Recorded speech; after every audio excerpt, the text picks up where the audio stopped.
Hello and welcome students, Gyanjyoti coaching সেন্টারের পক্ষ থেকে তোমাদের সকলকে আরও একবার স্বাগত।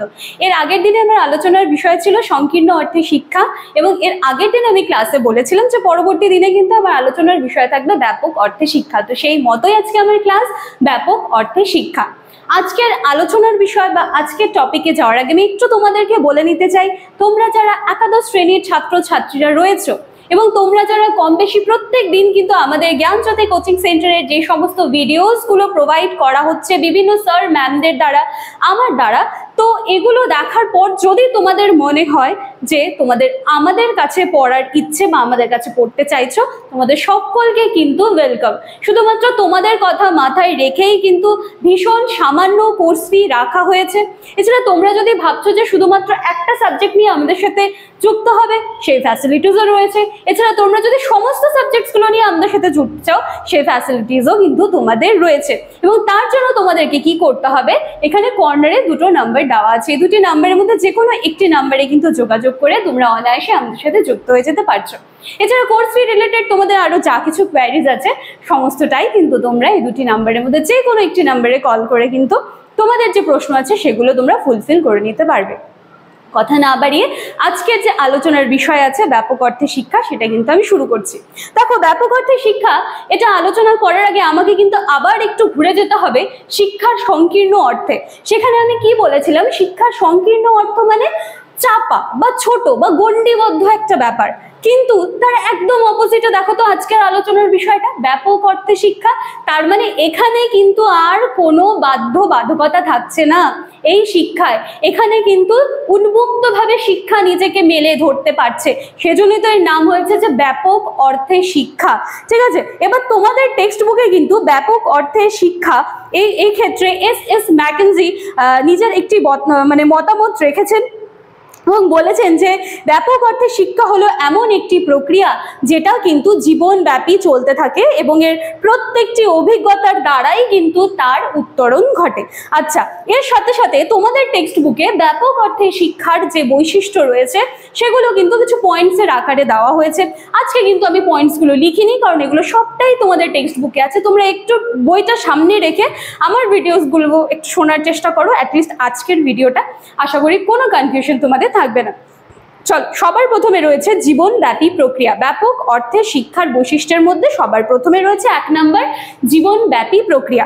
তার মানে ব্যাপক অর্থে শিক্ষা হচ্ছে জীবনব্যাপী প্রক্রিয়া। একেবারে জন্ম থেকে মৃত্যুর আগ পর্যন্ত যে শিক্ষাটা আমরা পাই সেটাকেই কিন্তু বলা হচ্ছে যে জীবনব্যাপী প্রক্রিয়া। এবং কিসের মধ্যে আসছে, সেটা ব্যাপক অর্থের মধ্যে আসছে। এবং শুরুতেই আমি বললাম যে দেখো, এখানে কিন্তু কোনো বয়সের সীমাবদ্ধতা, কোনো গণ্ডি কিন্তু কিছু নেই, একেবারে শিক্ষা নিজেকে উন্মুক্তভাবে কিন্তু মেলে ধরেছে।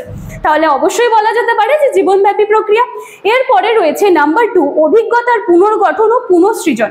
ব্যাপক অর্থে শিক্ষা পরিবর্তনশীল সমাজ পরিস্থিতির সঙ্গে নিরন্তর সংগতি বিধান কিন্তু করে চলেছে এবং এর মাধ্যমে শিক্ষার্থীর অভিজ্ঞতার পুনর্গঠন এবং পুনঃসৃজনও কিন্তু ঘটছে। এরপরে রয়েছে 3 নম্বর পয়েন্ট সামাজিকীকরণের প্রক্রিয়া। অবশ্যই ব্যাপক অর্থে শিক্ষার মাধ্যমে কিন্তু শিক্ষার্থী শুধুমাত্র যে সংকীর্ণ অর্থে দেখেছিলাম যে সেখানে সে শুধু বিদ্যালয় কেন্দ্রিক বা পুঁথিগত শিক্ষা পাচ্ছে, কিন্তু ব্যাপক অর্থে শিক্ষায় আমরা দেখছি যে এখানে কিন্তু শিক্ষার্থী সেই শিক্ষাগুলো গ্রহণ করছে যার দ্বারা সে নিজেকে কিন্তু সমাজের জন্য নিজেকে উপযোগী করে তুলছে, যে সমাজে কি ধরনের আচার ব্যবহার, একে অন্যের বিপদে যে পাশে গিয়ে দাঁড়ানো, এগুলোও কিন্তু একটা শিক্ষার মধ্যে পড়ে। তাহলে ব্যাপক অর্থে শিক্ষা কিন্তু এই শিক্ষাগুলোই দিয়ে থাকে। এরপরে রয়েছে ক্রম বিকাশ প্রক্রিয়া। শিক্ষা হলো একটা ক্রম বিকাশের প্রক্রিয়া, অর্থাৎ শিশু তার বিকাশ অনুযায়ী কিন্তু শিক্ষা লাভ করে, সেটা কিন্তু কোথাও থেমে থাকছে না। এরপর রয়েছে সংগতি বিধানের প্রক্রিয়া, যেটা আমি আবার বললাম প্রথমে যে ব্যাপক অর্থে শিক্ষা হচ্ছে সংগতি বিধানের প্রক্রিয়া। এখানে শিক্ষার দ্বারা ব্যক্তি কিন্তু প্রাকৃতিক, মানসিক, সামাজিক সকল পরিবেশের সঙ্গে কিন্তু সমানভাবে, সমান তালে কিন্তু তাল মিলিয়ে সহজভাবে কিন্তু চলতে পারে। এরপরে দেখো নাম্বার 6 যেটা রয়েছে শিশুর চাহিদা এবং প্রবণতা নির্ভর শিক্ষা। দেখো সংকীর্ণ অর্থে শিক্ষায় কিন্তু আমরা দেখেছিলাম যে শিক্ষার চাহিদা অবহেলিত, কিন্তু এখানে দেখো এখানে বলা হচ্ছে শিশুর চাহিদা প্রবণতা নির্ভর শিক্ষা।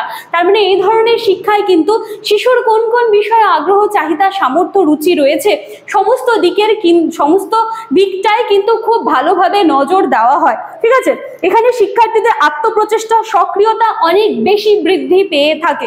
এটা তো স্বাভাবিক, তাই না? যখন একটা বাচ্চার কোন বিষয়ে আগ্রহ রয়েছে, রুচি রয়েছে, সে কোন কোন বিষয়ে সমর্থ, এগুলো যখন এই সমস্ত দিক থেকে যখন সে সাপোর্ট পাবে বা তার যে টিচার রয়েছে তারা যখন জানতে পারবে, তাহলে তো সে অবশ্যই আরো কনফিডেন্স হয়ে উঠবে।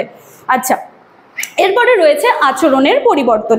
এখানে বলা হচ্ছে যে পরিবর্তনশীল সমাজে নিজের অস্তিত্ব বজায় রাখতে কিন্তু প্রতিনিয়ত মানুষকে পুরনো ধ্যান ধারণা, আচার আচরণ থেকে বেরিয়ে আসতে হবে এবং চলতে থাকা বর্তমান যে ভালো, অবশ্যই ভালো মানে আচার আচরণ, রীতিনীতি, সেগুলোকে কিন্তু মেলে ধরতে হবে এবং এই ক্ষেত্রেও কিন্তু অবশ্যই শিক্ষার প্রয়োজনীয়তা রয়েছে। এছাড়াও রয়েছে সমস্যা সমাধানের প্রক্রিয়া, উদার নৈতিক মনোভাবের গঠন এবং জীবনাদর্শের শিক্ষা। ঠিক আছে, এছাড়াও তোমাদের মূল্যবোধের বিকাশ, বৃত্তি শিক্ষায় পয়েন্টগুলো দেওয়া রয়েছে। তো আমি আশা করেছি যে যতটুকু আমার দ্বারা সম্ভব হয়েছে আমি কিন্তু ডিটেলসটা তোমাদেরকে আলোচনা করে দিলাম। এছাড়া মনে করো যে যখন তোমরা আমাদের পেইড ব্যাচে ভর্তি হবে তখন তো একেবারে সম্পূর্ণ পুঙ্খানুপুঙ্খভাবে খুঁটিয়ে ক্লাসগুলো তো অবশ্যই তোমরা পাবে। তো চলো, আশা করি আজকের ক্লাসটা তোমরা বুঝতে পারছো, আশা করি আজকের ক্লাসটা ভালো লাগছে। ভালো লাগলে লাইক, কমেন্ট, শেয়ার, সাবস্ক্রাইবের আশা রাখলাম। পরের দিন দেখা হচ্ছে এই সংকীর্ণ অর্থে শিক্ষা এবং ব্যাপক অর্থে শিক্ষার পার্থক্য নিয়ে। চলো, আজকের ক্লাসটা এইটুকুই থাকছে, দেখা হচ্ছে নেক্সট দিনের ক্লাসে। Thank you.